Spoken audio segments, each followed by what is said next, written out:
Great.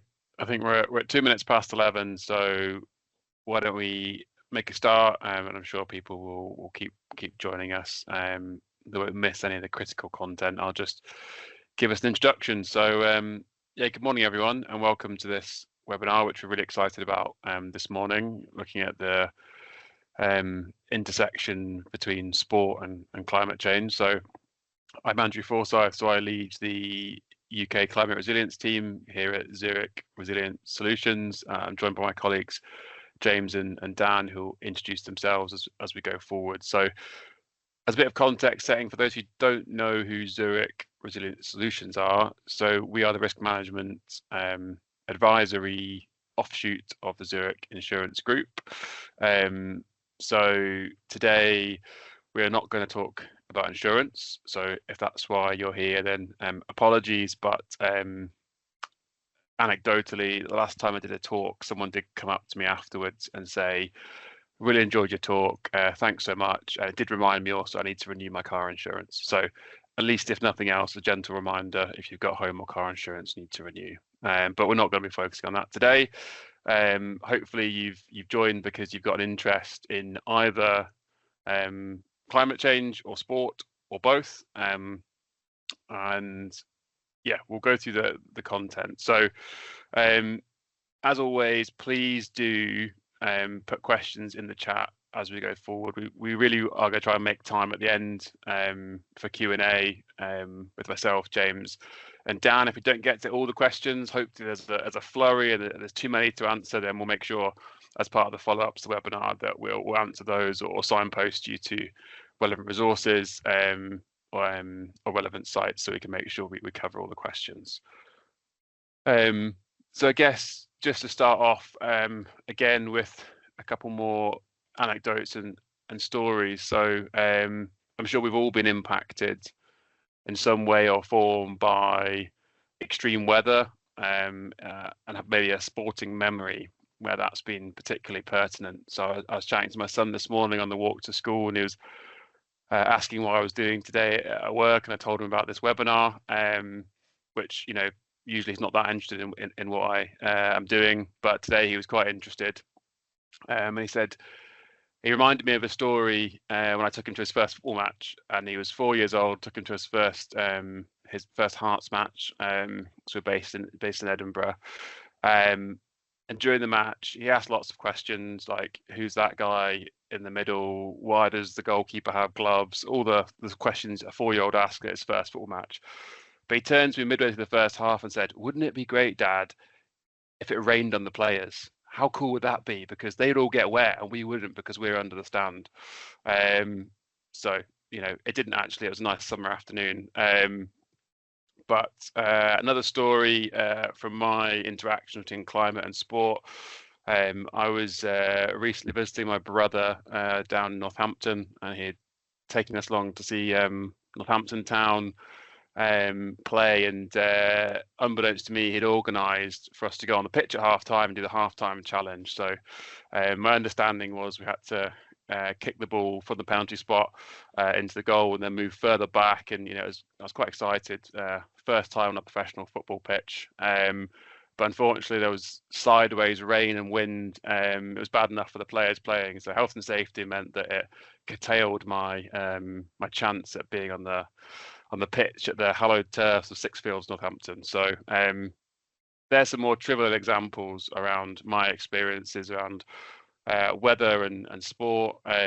But today I think we're going to get into talking about some of the more, I guess, severe consequences that we've seen in some of our research and seen in some of our customer stories as well about the impact this can have, not just on professional sport, but on grassroots sport as well, and the interconnected parts, you know, that support the sports industry, whether that's on the economic side, whether that's on the health and mental health side as well. So we know that there's lots of issues that all come together when we talk about sport and obviously climate change.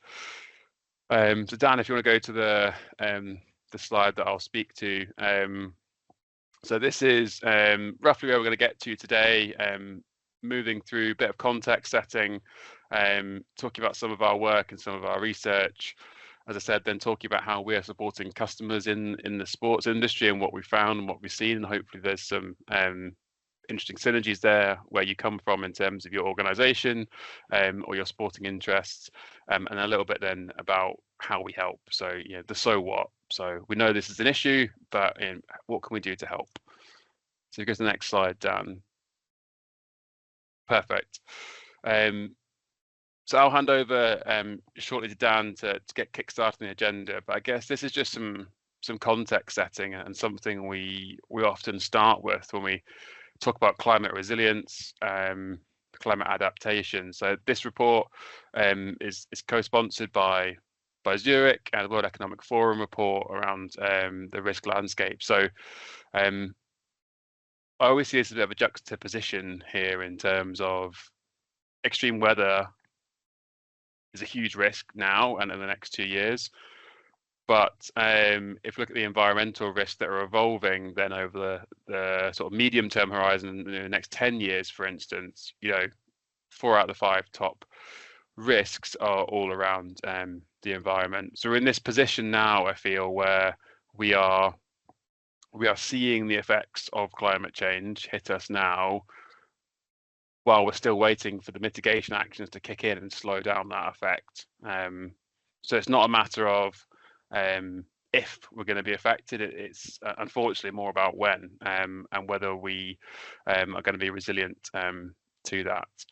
So that's some of the broader high-level context of this in terms of where we like having conversations with people is about how do we help you increase your resilience, reduce your risks. And I said, we in our team don't talk a lot about insurance. We do talk about insurability, which I guess is being an attractive proposition in terms of actually understanding your risk, managing your risk well, and knowing where your risks are. So that'll be it from me at the beginning, and I hand over to Dan. And I will encourage you, just please do put questions in the chat. The sooner they come throughout the webinar, that means we can crack on straight in the Q&A and not have a sort of tumbleweed moment at the end. Otherwise, James, Dan, and I will just have a chat, and I'll talk to them about what they want to talk about. So, please put those questions in. And Dan, over to you. Thank you, Andrew. So we do want to make this webinar somewhat interactive, and we're also really interested to hear from you about your experiences with how you've been impacted by sports. And so we do have a couple of quick questions to ask, and they should come up as a Teams poll now. So the first question we're really keen to hear from you is, how have you seen your sport impacted by extreme weather? So this could be a sport that you play, you're a fan of the sport you work in, and the 3 options we have are minimal or zero disruption, minor disruption, or major disruption. So we'll give you 15-20 seconds or so to answer that, just based on your view. How have you seen your sport impacted by extreme weather?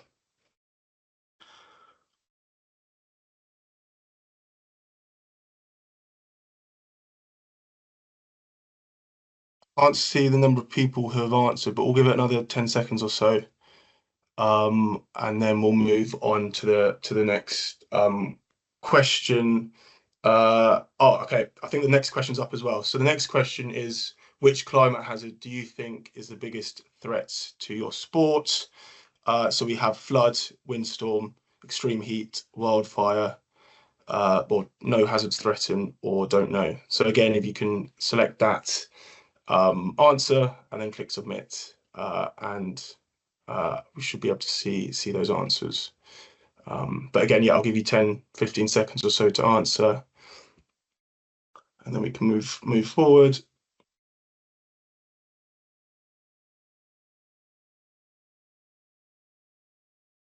Okay, give another 5 seconds there, and then we'll move forward. I believe the responses are in the chat. So view the poll, looking at the answers now. I can't see the answers right now, but we'll get back to that shortly in the webinar and get those answers. Maybe at the end we can review them. But they're really interesting for us to see how the sport industry are perceiving climate change and extreme weather. But moving on now, I will continue to take the reins for the next section, where I'm going to talk about the state of the climate based on the current view and the future view. So how climate change will impact the weather we're seeing. So I'm sure most of you will recognise the climate stripes in the background of this slide. They were developed by Ed Hawkins, who is a climatologist from the University of Reading, and the stripes depict the progressive rise of global temperatures in a single striking image. And the stripes have developed and become a very symbolic image and have been embraced around the world, which is really great to see. And the graph that has been superimposed on top again shows the rise in global temperatures from the middle of the 19th century up to today.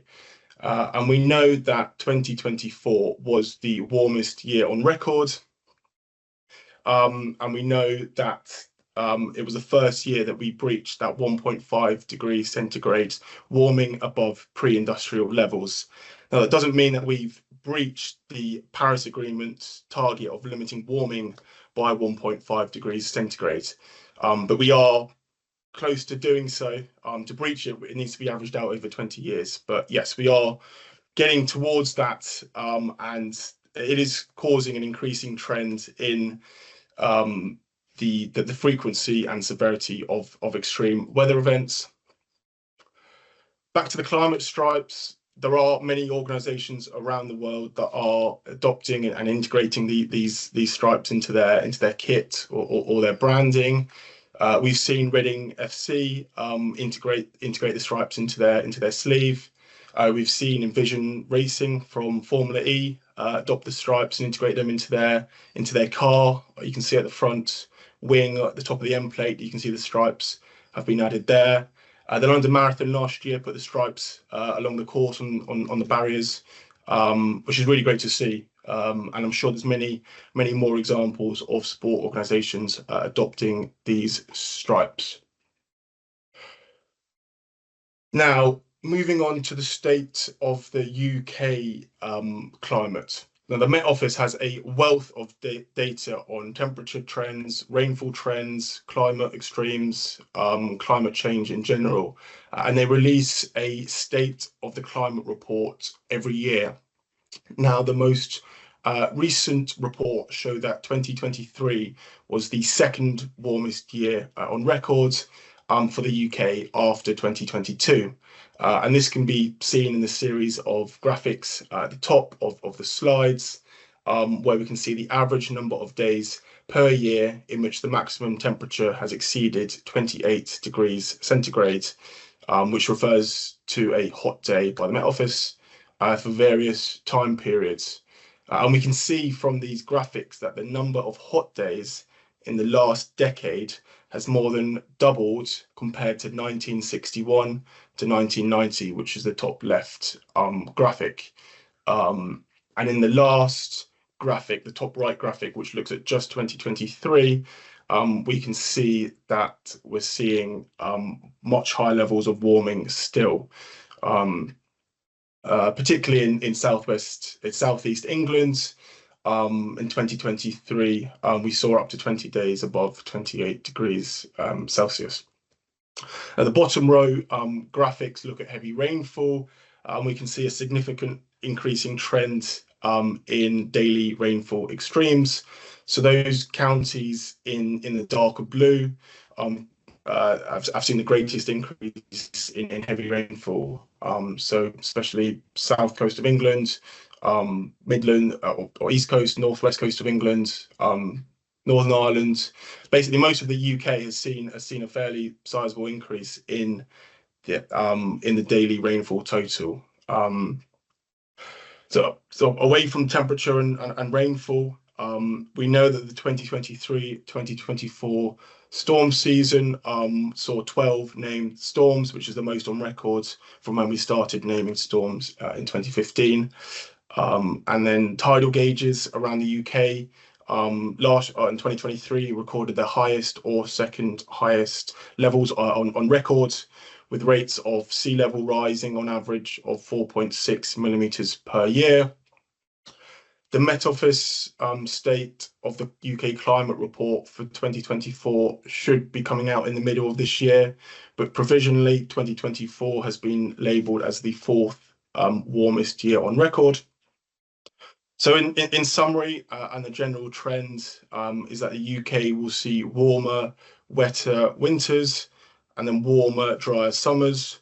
We're going to see more intense rain when it does fall because warmer air can hold more water vapor. Snow and ice days are actually going to become rarer, which I don't think is a big surprise as a result of climate change. And we're going to be seeing more droughts, more wildfires, and more severe flooding.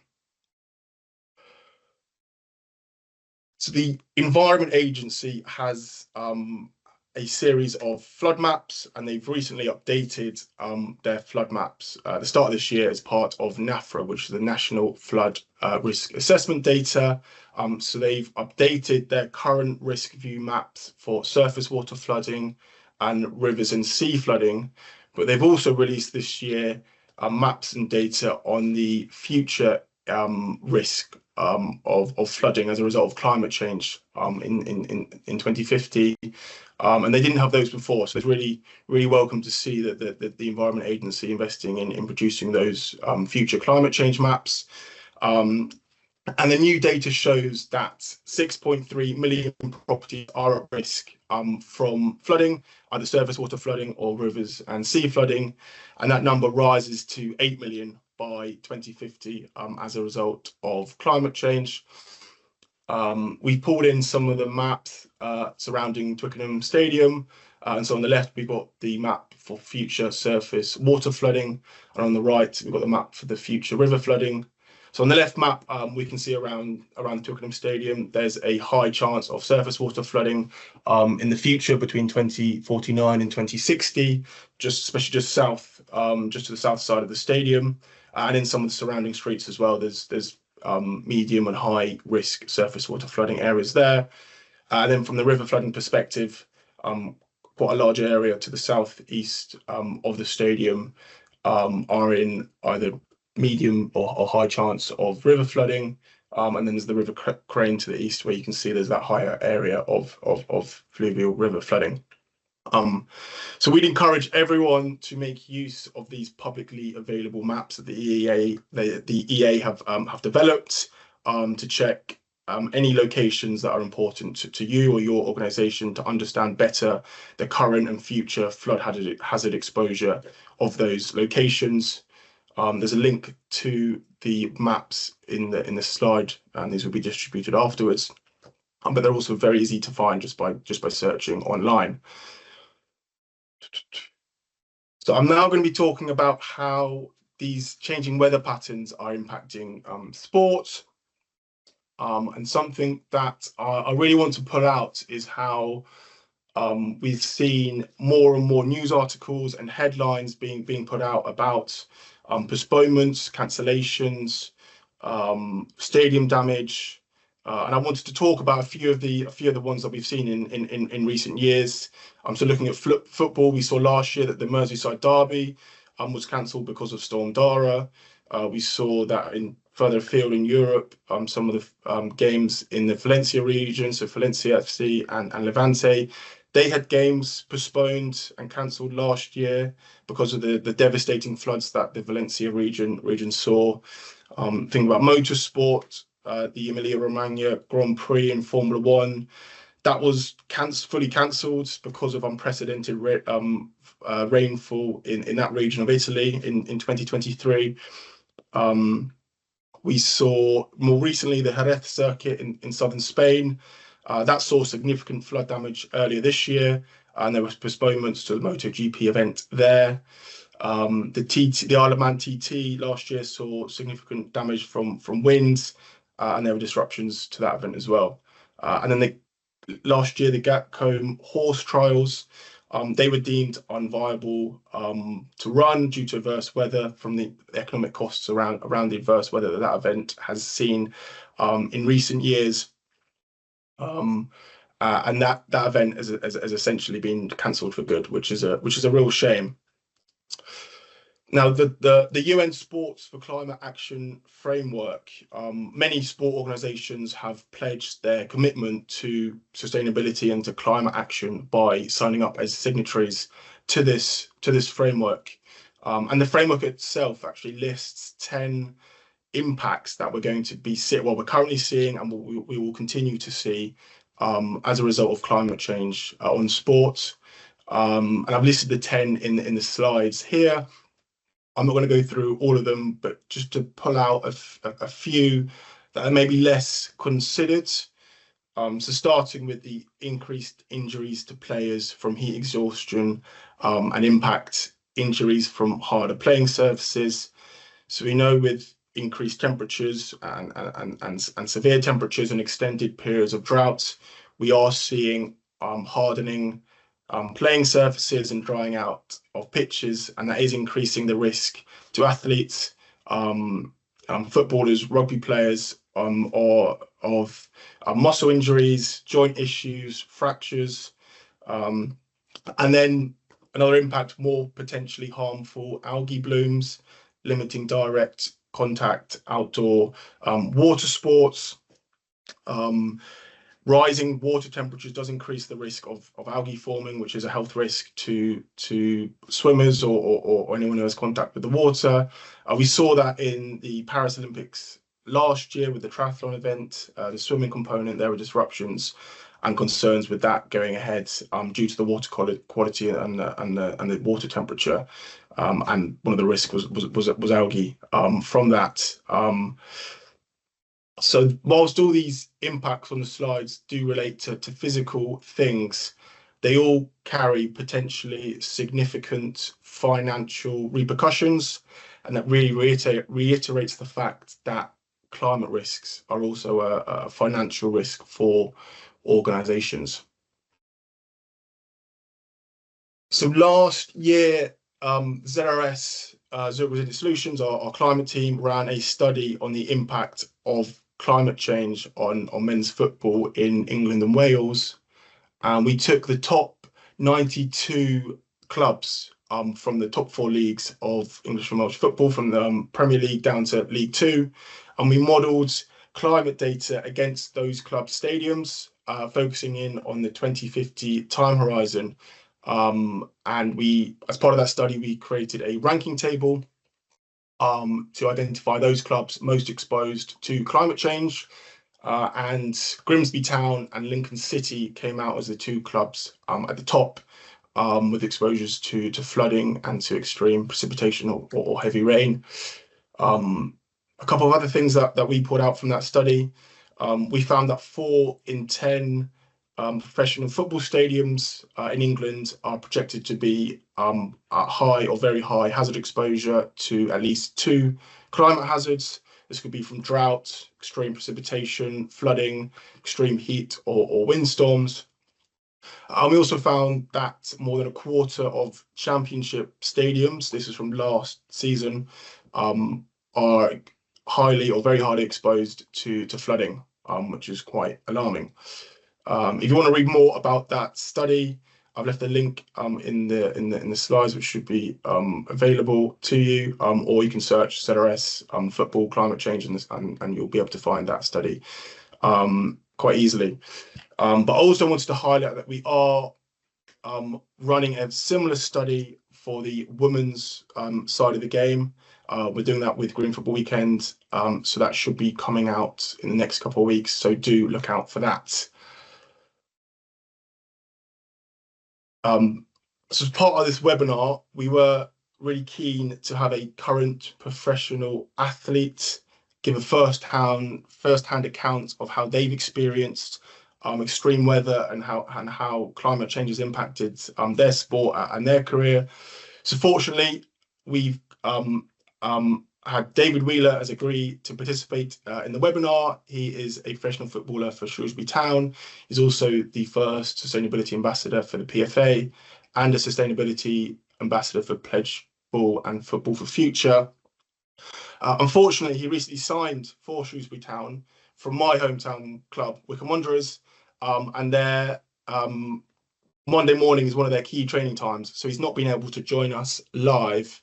But we do have we did have a video call with him last week, which we've recorded and clipped up, and we've put it into the next slide. So it's just a few minutes long, and David's talking about his experiences with extreme weather. So I'll play that now, a few minutes long. Hopefully all the sound works.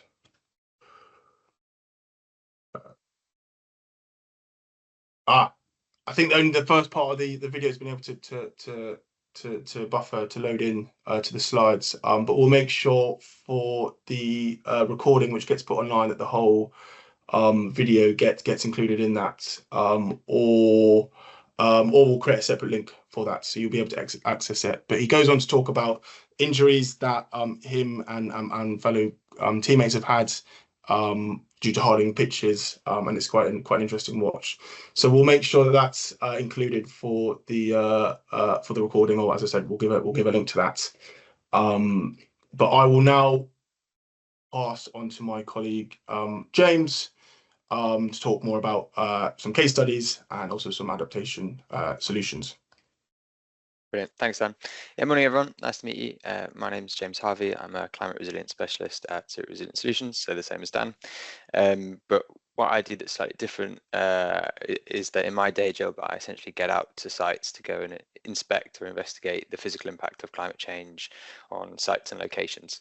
So that can range from a typical building right the way through to a stadium or even to sort of a greenfield site. So it's more about understanding how this sort of global climate data that we're typically looking at it from a hazard perspective, how does that physically impact the location, what's going to be impacted, so what, the users, the people, the workforce, any critical infrastructure, or any particular contents or stock that might be situated in an area at risk, to get a better understanding of what the full view of risk looks like, including taking into account any control measures, so things that might reduce the risk.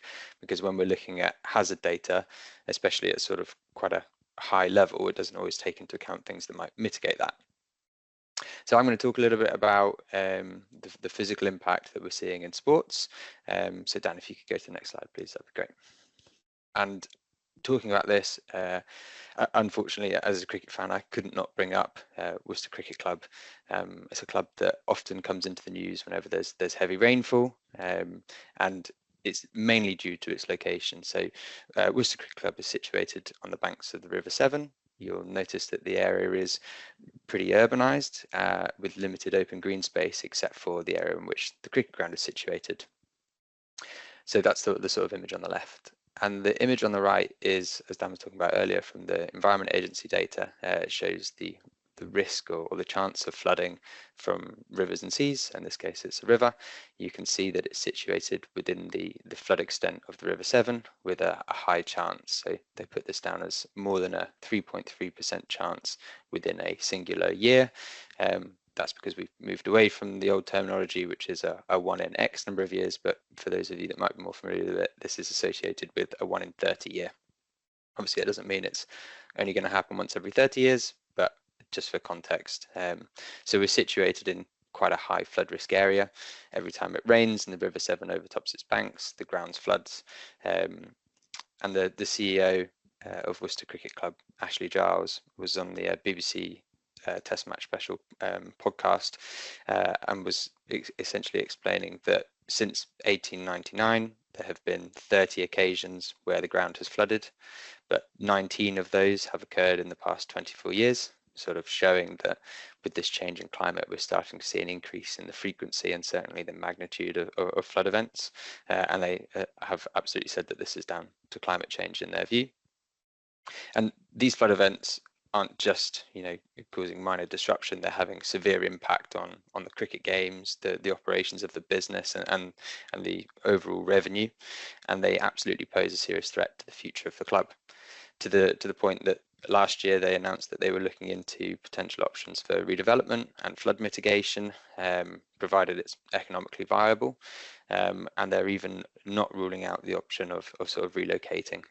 As you can see on that image there, flood defences and mitigation might be a challenge because you're not allowed to negatively impact third-party land by the displacement of water. So you can be quite limited in the action that you can take, and the surrounding land is habitable, urban, so it's quite a high priority from a protection perspective, I suppose. So absolutely a key and unfortunately common example that keeps coming up whenever there's a flood event, and hopefully they can work out a solution that's viable to manage this risk. Next slide, please, Dan. Brilliant. And then another example which came up last year was AFC Wimbledon, situated on Plough Lane in London. So on the 22nd of September 2024, heavy rainfall, which was approximately 3 times the average rainfall for September, resulted in the River Wandle, which you can see is situated just to the west of that orange circle that I've put on the left-hand map. That's the River Wandle, which is a main river. It overtopped its banks and flooded the surrounding area and resulted in approximately 100,000 litres flooding the pitch, the concourse and the ground floor areas, causing substantial damage and resulting in the pitch being deemed unsafe. Now, this storm event and resultant flood event was calculated to be approximately a sort of 1 in 50 year event. So that sits in that medium chance bracket, which is what the EA map is showing there. So between a 1% and a 3.3%, which again is a 1 in 100 and a 1 in 30%. So this was a 1 in 50, so right in the middle of that sort of boundary. And as a result of the flooding, it took 3 weeks to clean up and repair the pitch. And what I would say is that this was actually relatively quick. It happened as a result of donations and fundraising from the fans and the club. They were able to raise over £100,000 within, I believe, a relatively short period of time, and even had donations from Newcastle Football Club, who were going to be one of their opponents that had a game postponed.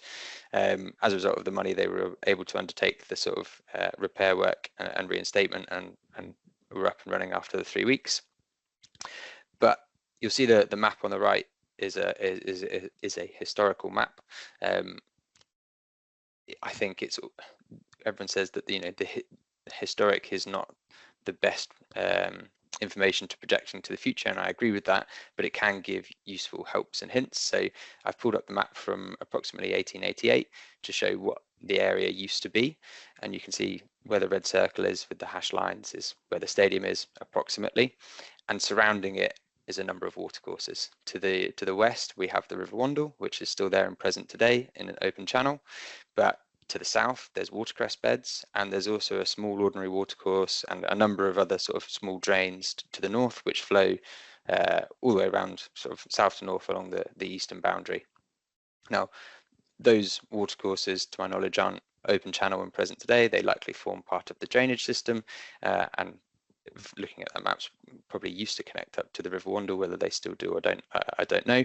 But as that River Wandle takes all the local rainfall, you can be quite likely to see surcharge through those older watercourses, now drainage systems, and therefore increased risk of surcharge in the local area. So it's quite interesting to have a look back at the history. People that are AFC Wimbledon fans will know that the historic place of the ground, which was only just about 250 yards south of, I think, where it is now, had seen historic flooding dating back to the 1950s. So it was a prevalent issue for most of the original ground's lifetime. They were very familiar with the flood events. There's some great images on the Don's Den, which I believe is an Instagram and Twitter page showing some of this flooding in the 1950s, right the way up to sort of the end of the 1960s as well. So a prevalent issue, and unfortunately no surprise when it did flood again. And it sounds like it's just been reinstated, but yeah, I'm not aware of any future mitigation that's underway in this location at this point in time. Next slide, please, Dan. Okay, so I've talked to you about a couple of case studies. We're going to talk about some solutions and actions. Dan, if you could flick over, please. And one more. So I'm not going to talk about specific adaptation measures for every climate-related hazard. If you want to do that, we can pick that offline. That's not a problem, but there's just so many, and it's so specific to the location that you're looking at that it's just not appropriate. But what we can do is group things. So that I've sort of grouped them into three elements, and the first one is planning. And I think when I talk through these 3 different stages, or the 3 different options rather, we need to make sure that we're thinking about how this can be applied for buildings, athletes, workers, and spectators. So anyone who uses a ground or a location, but also the physical structures and infrastructure that might exist in that location. So with planning, the first one that I've put up is risk assessment.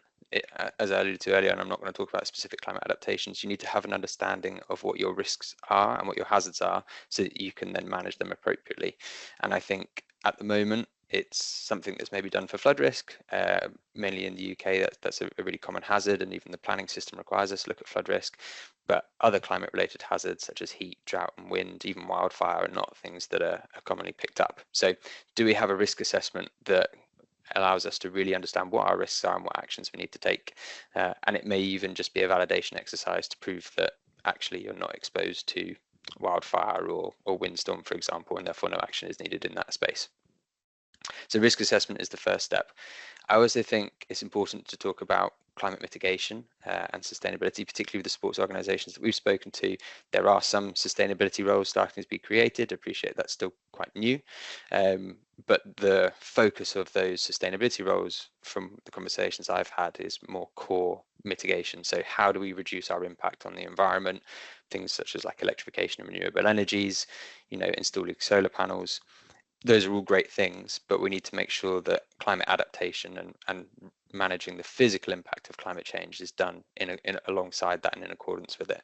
So a great example is speaking to a customer who's telling me how just before Christmas they'd installed a number of solar panels on the roofs, and unfortunately in a recent windstorm they'd been damaged and blown off, so they're having to reinstate them. Whereas if the physical impact of climate had been considered at the design phase, which a lot of times it is, but not always, you could have designed those solar panels for the appropriate wind loading so that they wouldn't have been damaged. So a good example of climate adaptation and mitigation going hand in hand and saving that sort of inefficiency of going back, resurveying and the cost that's involved with that. Just quickly touching on timing and funding, but maybe we need to think about, are we playing our sports at the right time of the day? Do we need to change the season? And some sports have got a global calendar for different locations. Do we need to think about at the times of year that we're visiting those? And funding is always a challenge, but there are grants that are available from some governing bodies and local councils can support. Next part, please, Dan. Thank you. So next one is preparation. I think preparation is definitely something that's underutilized. The UK government has done some studies to show that if you undertake preparedness action, you can reduce the risk of or the impact of climate hazards such as flooding by as much as 40%, which is a relatively large risk reduction for what can be quite a low cost and easily implementable set of actions. So in terms of preparation, we can talk about early warning systems. The UK, England has got good early warning systems for fluvial flooding, and you can use the Met Office severe weather warning service for other early warning systems for other hazards as well, which can include sort of rainfall. So being told in advance of an event so that you know when to take action is really helpful. And then the response plan is, what do you do? And the Australian Open is a great example of this. So they reviewed their heat policy about 7 years ago and created this 5-step plan, which is all triggered off an on-site early warning system, which monitors 4 sort of different heat metrics, and then they're able to take different controls, so ranging from hydration and cooling of players right the way up to increasing the number of breaks or even suspension of play if it's serious enough. So a great example of using early warning systems and having a plan in place to manage risks. The final one is maintenance. A lot of locations have been designed with systems to manage risk. So a great one in the UK is always drainage systems. They are there to transport water away from a location or store water and slowly release it so that you reduce flood risk. Typically, when I go on site, they are either not known about or not regularly maintained. So there's a number of others. You could look at heating and ventilation systems as well. But from a flood perspective, maintenance is quite a quick and easy place to start. And then finally, Dan. So finally, you can look in taking more physical changes. It's easy to say, we'll just design them in. A lot of organizations are not in the position where you're building a new stadium, like Everton is, for example, where they've raised the floor levels to ensure that the flood risk is managed at least up to a 1 in 100 year event, including climate change. But there are some instances where there might be refurbishments taking place, and we can start to think about how climate might be impacting our location, and how can we design in sort of adaptation measures. The other one I've put up here is sort of retrofit. And I was reading a good example, which is kind of between design and retrofit, where Corbridge Cricket Club, which is situated on the banks of the Tyne, was flooded during Storm Desmond up to about 2 meters. It has destroyed the clubhouse, but using funding from the ECB, as so the governing body for cricket, as well as Northumberland County Council, their insurers, charitable trusts and private donations. A great example of how they can generate funding for some of these things. I appreciate this is in a time of crisis. They were able to rebuild the clubhouse and the changing rooms with resilient design, which is something that can be done from a retrofit perspective. So they built the buildings with low vulnerability materials. They raise the electrical sockets to reduce any potential damage. That it also allows them to recover quickly so they can clean up after the event. And they did also raise the clubhouse, which I appreciate is more of a design measure, but that is an action that they took. And then finally on this one, relocation. So as you heard earlier, Worcester Cricket Club are thinking about this, but if we are in a place that is continually being impacted by the physical effect of climate change, and we are unable to take mitigation actions to reduce this risk, then relocation should always be on the table. It's often the least popular, but it should never be removed. Next slide, please, Dan.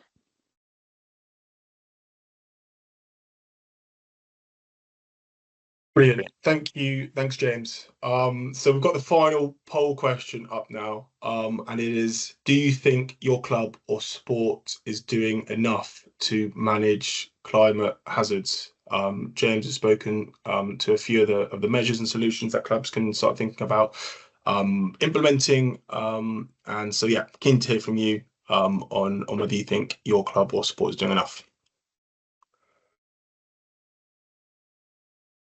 So we'll give 10 seconds or so to get this answered, and then I think we do have the results from the other poll questions as well. So at the end we can refer to those as well.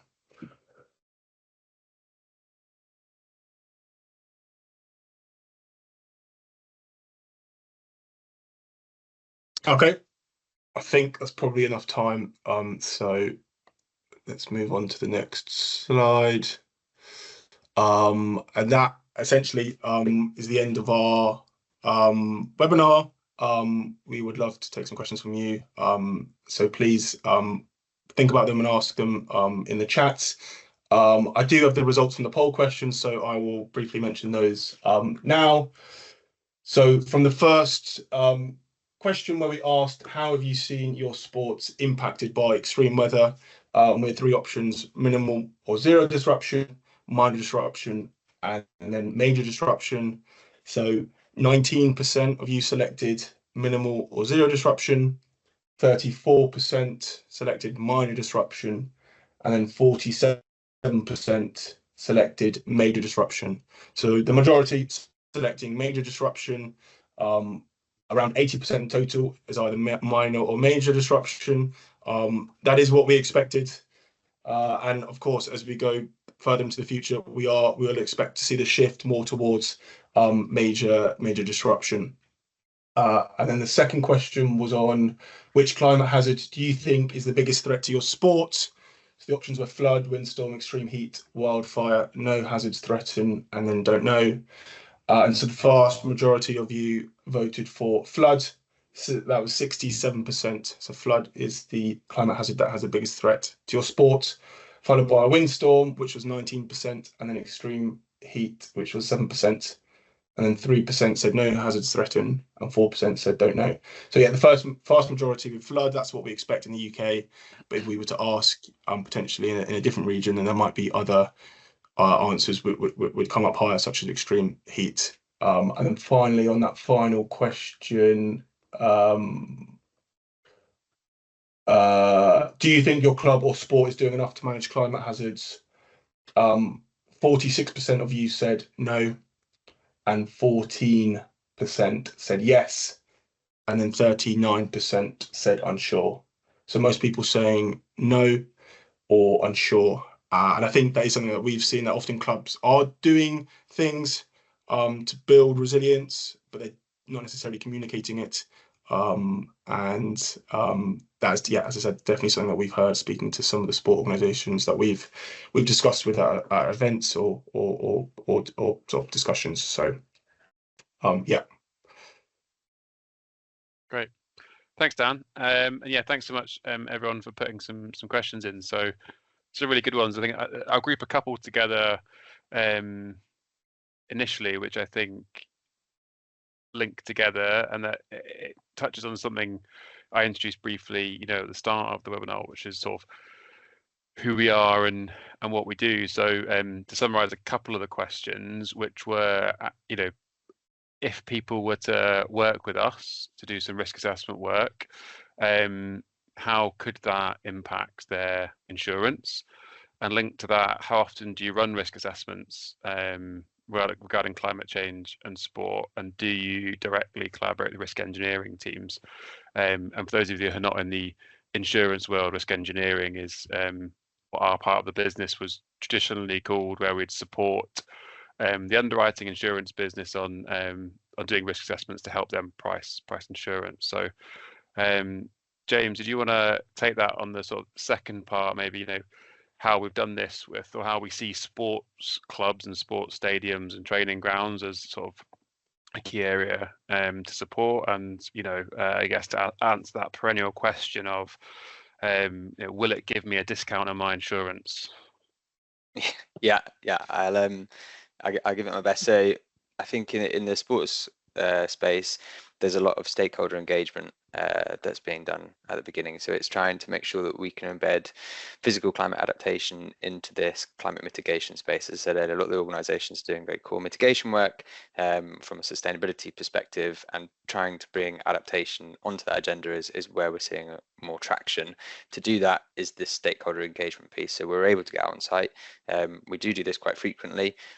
With sports organisations, this is definitely a growing side, I would say, mainly because the focus is more on that climate mitigation. But when we go out on site, what we offer is the ability for stakeholders to come out with us. So we sort of use the on-site assessment as a stakeholder engagement piece. So sometimes we have sustainability, we have finance, risk and insurance, if that's present as well. And we walk through all the different parts of the site, talking through how climate can impact them and what actions can be taken to manage that. So yeah, I would say it's a growing space, and the challenge is probably more that the development internally and aligning with the existing mitigation. Perfect. That's great. Yeah, sorry. And on your insurability piece, it's absolutely a challenge. But if you start to implement proactive risk management, you can be looked on more favorably, potentially by the underwriter, because it's good practice. You also should hopefully have less claims, so the number of claims go down, which looks good for the portfolio. So whilst there's not always a direct link to your premium reduction, because so many factors go into that, you do I suppose, as a risk profile, look more appealing to those that are providing insurance. So this sort of proactive risk management, getting ahead of the curve, and implementing some of these measures to reduce your losses, just from that financial perspective, is looked on positively. Right. Yeah, and just to add to that, I think the conversations that we have, and maybe many of you on the call are part of having, is climate change is a risk topic, and therefore it's a business operational topic. So we found having those conversations, yes, we're talking about environmental sustainability, but we're also talking about business sustainability, in terms of, will there be a business in 20 or 30 years time? What are the major risks, which was that slide I spoke to at the beginning, which is, those risks over the next 10 years, 4 out of the 5 are around environmental sustainability. Extreme weather is going to get more severe, more frequent. So, this is absolutely, can your business operate in a changing climate? And in this context, for sport, whether it's at the grassroots level or professionally, and therefore commercially with lots of organizations, how can you operate? How can you adapt? How can you ensure that, for the fans, for the players, and the business, that you're operating in the most effective way possible with these risks that are coming down the line? Yeah, great. Thanks for putting some more questions in. So Dan, I wondered, based on the research that you've done and that we're doing, I wonder if you want to speak a little bit more about our reflections or observations about what international sports organisations, so the people have mentioned here, International Olympic Committee, FIFA, FINA, regarding climate change. It's mentioned there in terms of their compliance to EU regulations, but yeah, the question is, to what extent are they implementing concrete measures to reduce their footprint and promote sustainable practice, which I guess is that piece around linking that mitigation adaptation you spoke about. Yeah, absolutely happy to talk to this. So in terms of those larger organisations that we mentioned, the International Olympic Committee, FIFA, those organisations are doing a lot in terms of reducing their footprint. That's not the area that we specialise in. We're more the other side of the sustainability coin, so reducing the impact of the environment on your operations through building resilience and adapting. But these larger sport organisations, they are doing lots in terms of reducing their emissions. And I know the Olympics Committee have procedures in place to ensure all events are set to a certain standard, and I believe they've got a categorization system to essentially categorize events based on their sustainability credentials, and that encourages all events and any sort of Olympic related events to sort of raise the standard.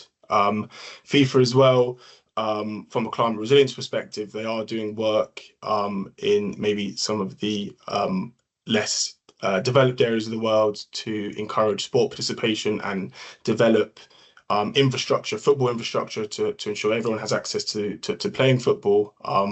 And they are thinking about how they can make those assets and infrastructure more climate resilient, because it is actually in those less developed areas of the world where climate impacts are often felt hardest. So it's even more important to ensure that those assets and infrastructure are climate resilient. So I know FIFA are doing work on that. As I said before, most of the work around sustainability that these large organisations are doing is around reducing footprints and energy use and water use. But there is some work going on in terms of building resilience to floods and windstorms and extreme heat. Right.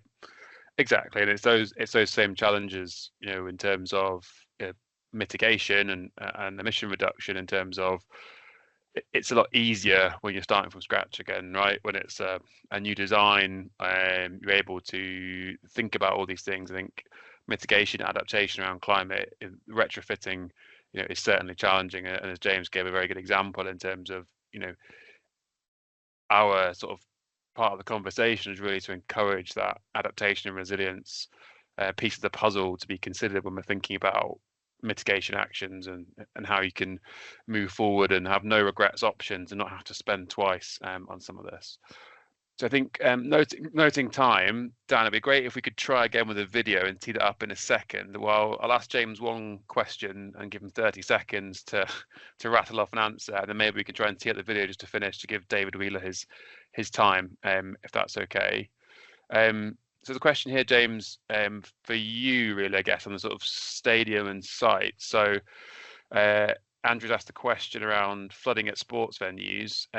Do you think the move to out-of-town stadiums around industrial estates with lots of hard standing areas and lack of natural floodplains has caused a lot of the problems with flooding risk in stadiums? I don't think so. I'm sure is a contributing factor, but if it's a new build and when it's going out of town, it will be required to be designed to account for climate change. So, and therefore I wouldn't be so worried about it. If it's an existing structure, then there may be an exacerbated risk as a result of the hard standing and reduced infiltration, and therefore a greater surface water flood risk. But it's very much a site-by-site basis. So it's kind of hard to answer that without an example. The only thing I just wanted to touch on quickly was there was a comment about 1 in 30 years and CEOs responding. Yeah. That's a it's a high frequency, low magnitude event. I think when it comes to CEOs, it's about the cost conversation and how much is this going to impact your business and your operations. If you're having lots of those high frequency, low magnitude events and the cost is equivalent to that of one large event, then they might start to take action. But that's something that we quantify when we do our on-site assessments. We calculate the financial impact today and in the future, and we can do that for those 1 in 100 years or the lower the higher frequency events, low magnitude events, and that's the incentive for CEOs to take action. Amazing, great. There's a couple of questions there we didn't get to, so we'll try and answer those in the follow-up. But Dan, I wonder if you were to load the video and David Wheeler can play us out, because I think he's got some really interesting stuff to say here. So thanks everyone for joining. At the end of the video, we'll end the event, and that means that we can make sure the video is part of the recording. So please do share this recording when it comes with any colleagues or contacts you feel it might be relevant to. The details you get for the team will be passed out afterwards as well. And just again, thanks so much for registering and attending and talk about this really interesting topic. So yeah, over to David Wheeler to play us out. Named the first sustainability ambassador for the PFA. And yeah, for me, just like in general, the fluctuations in weather, from one extreme to another, the apparent changing weather within seasons, you get sort of aseasonal weather quite often where, you'd get frost or snow in times of the year you wouldn't expect it, and heat waves in times you wouldn't expect it. But I would say like the two main impacts that I've felt have probably been the increase in rainfall, which has obviously caused the more and more games to be called off, but also really impacts on training, because unless you're paying hundreds of thousands of pounds a year on relaying a training pitch and paying tens of thousands to maintain it throughout the year, then there's going to be a massive increase in the amount of, or decrease in the amount of days that you can train on a decent surface, which also has an impact on it, like the incidence of injury. You're going to get more likely to get more injuries, and that's kind of the same in the summer months where it dries out so much from the heat that in the heat you're more likely to get ligament injuries, tendinopathies, that kind of thing, and in when it's too soft you're more likely to get muscular injuries. So yeah, injury incidence has gone up, and then just in pre-season, in the early parts of the season, playing in extreme heat is pretty awful, not enjoyable in any way. And I think the quality of the play goes down just because the players just aren't able to produce the same level that they're used to.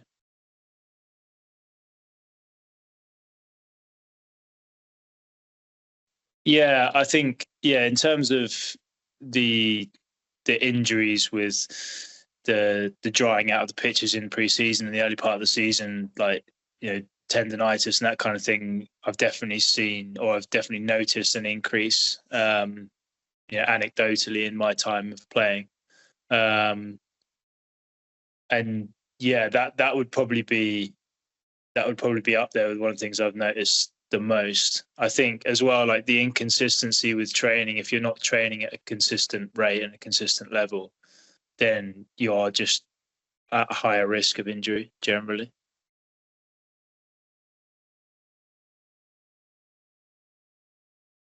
Yeah, definitely. Yeah, we had a few games postponed, but probably training was More training. the most affected. Either it was unplayable because of the amount of rain, or just the quality was poor just because of the amount of wind and the strong winds that were disrupting training. So yeah, you definitely noticed the impact for sure.